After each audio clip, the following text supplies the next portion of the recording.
and people can find you on Twitter as well. You have a handle? I do, Real Yaverbomb. Yaverbomb. All right. And then we've got Ed Pasquale, former advisor for John Huntsman's presidential campaign, joining us live in the Miami bureau. Ed, I hope I got your last name right. You did great, Laura. Oh, Thank good. you, and welcome. Aren't you always jealous of the Miami bureau? I know, right? Every time we go to the Miami bureau, it's beautiful palm trees and a nice blue sea behind you. So, gentlemen, I want to bring you both in. I hope, Ed, you were able to hear some of Mike Emanuel's report talking to undecided voters. I first want to turn to Eric here on set and just get your take on what Mike was talking about with those voters. Well, I think that what's going to happen in this election is going to go right. It's going to be week by week by week. Who makes a misstatement? I've always said it's the economy. It's got to be. If filling up my tank is a problem and my house is worth less, it's got to be an issue. And now suddenly we have national security back on as a top issue. I think it very much matters what happens the 2 weeks before the election. And Ed, before I get to you, I promised that we would bring in our viewers. We already have people sending us comments. VSLSR sends in a comment. It's almost unbelievable to me how there could be undecided voters still out there. What are they waiting for? And then, can you read this? Comes to us and says they need to hear more. Why? Haven't you seen enough in the last 4 years? Ed, what do you make of these undecided voters and where their heads are at this point? Well, Laura, you know that if you're undecided now, usually you break against the incumbent. So that's good news for Mitt Romney. Now, the other side is it's always the economy. It's been the economy all along. You got really, the real unemployment rate is closer to 15%, not just over 8%, according to the Department of Labor. You've got people underwater on their homes and a number of people underemployed and trying to figure out how to make ends meet. So hope and change 4 years ago really has fallen short. I think the interview of the undecided voter in Virginia, he summed it up best, that he voted for Obama last time based upon the hope and change, and the president's policies have failed him. Now, Ed, I was listening to what that gentleman in the restaurant said. He said he felt that Obama is disengaged, pointing to the fact that he's going to be on Letterman tonight. But I believe that this morning I turned on the TV and I think I saw Mitt Romney on live with Kelly and Michael. So, I mean, all the, they're both making appearances. Is that something that can be held against either candidate? No, I mean, not generally, no. I mean, you communicate your message. The real key for Mitt Romney is to remain disciplined on the economic message and to really tell the voters how their situation is going to be impacted for the positive as under a President Romney administration. And so it's just not enough to say, I'm not President Obama, so vote for me.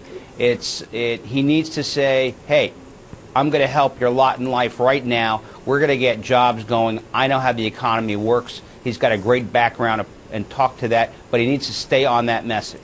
All right. Well, you teed it up nicely to talk about what's happening with the video that is circulating that is getting so much attention this morning. Of course, we're talking about Mitt Romney, who, this video surfaced at a fundraiser from a few months ago showing him telling wealthy donors that almost half of all Americans, quote, believe they are victims entitled to extensive government support. He added that as a candidate for the White House, my job is not to worry about those people.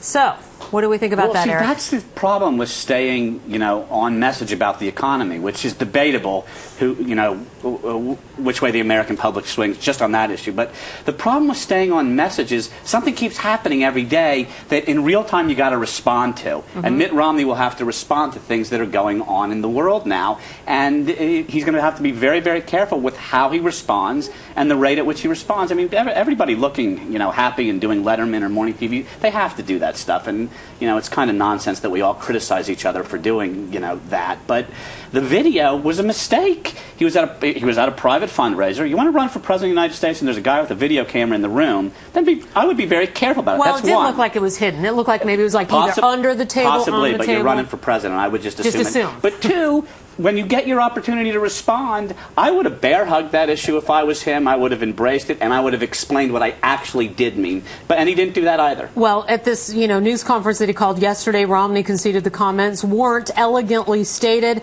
and that he had spoken off the cuff. Ed in Miami, what are your thoughts on this whole situation? Well, you know, he's right. He did speak off the cuff, and I do think that the campaign needs to go back to the economy. Now, a new issue did come up with respect to these, what I believe are terrorist attacks timed to 9/11 and around 9/11 in the Middle East. And this is an indication, in my view, of failed policies of Obama. I mean, some of this siding with the Muslim world on certain issues against our natural ally, Israel, I think is coming home to roost, is not paying the dividends that I think the Obama administration had hoped. In fact, with Benjamin Netanyahu in New York today, I mean, look, you've got a real schism. And so when we're talking about how we're undecided voters are, I think there's a large undecided, particularly in Florida, of Jewish voters who probably haven't voted for a Republican candidate in some time, but are considering Mitt Romney because they feel disenfranchised by the policies and the actions and are very concerned about where the Obama administration is relative to Israel. And back onto the video, and you're right, this has definitely opened the gate. A lot of people are talking about each of their policies and their thoughts on domestic and foreign terrorism. Right. They also, I want to just bring up that Obama's campaign manager, Jim Messina, quickly issued a fundraising appeal based on this video that is now making the rounds, which, by the way, was shot May 17th at a fundraiser in Florida. And he says, Messina says, if we don't come through for President Obama right now, this will be the guy, meaning Romney, making big decisions that affect us and our families every single day. But that response, which happened so quickly, remember, this is a video shot in May that's now making the rounds. Suddenly it's news now. What Jim did is he responded. Everybody on the list, I'm on it, got that email 6 different ways to Sunday immediately. That's the place that Obama wins all the time. He wins with social media. He wins on the internet. He wins with speed. He wins with efficiency there. That's where the swing vote is. I've been saying that for months. What do you think about that? Well, I mean, look, the combat for Romney is when they launched the video of the Democratic National Convention and the debacle that occurred on the floor relative to Jerusalem. I saw those emails go out and those texts go out to a number of voters, particularly in southern Florida, and it made the rounds inside of the Jewish community. And leaders there are telling me that there is a tremendous amount of concern relative to the Obama policy in the Middle East, where Benjamin Netanyahu is in his relationship with the president, and where this administration wants to take the relationship with Israel. I think that's a very big issue. I agree with Eric that the response is a tit for tat. But, you know, look, really there may be 1.5 issues in this campaign. The first issue, first and foremost, is the economy. People need jobs. Unemployment is high. We've got all kinds of serious debt issues.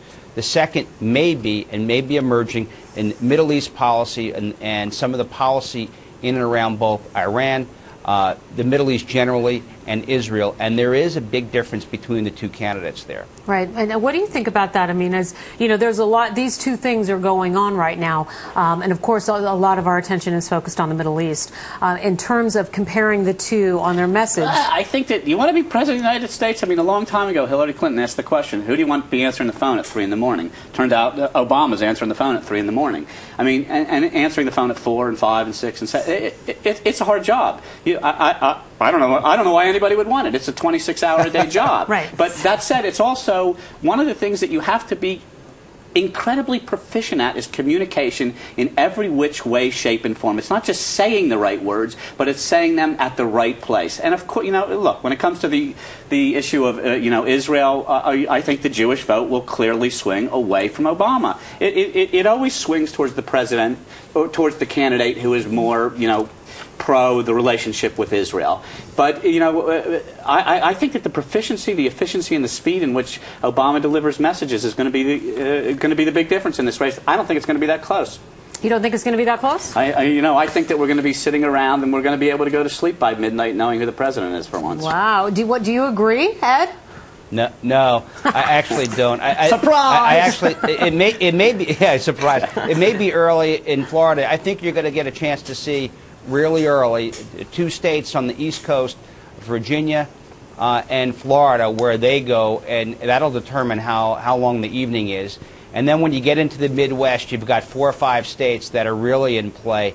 And so it might be a very long evening. Or, you know, here's the other thing. If these debates, and this goes back to, Eric is not entirely wrong here, in that Romney and Obama are fighting over every news cycle. But you have a series of debates coming up, and I do believe that, you know, undecided voters are likely to break based upon the results of those debates.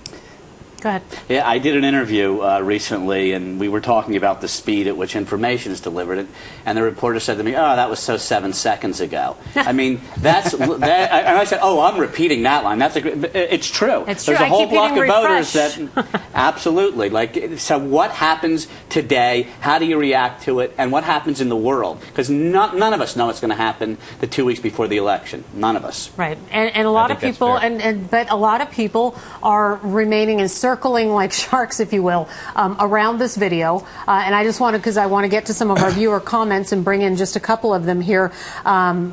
Can you read this again? Sends us a message. 47% is a large number. That leaves only 53% to pick up the slack. What if the 53% decreased to 50 or 48 or even lower? Then who will pick up the slack? Charles Reese writes in, what Mitt said regarding the 47 to 49% who don't pay taxes will not vote for him, but Obama is a correct statement.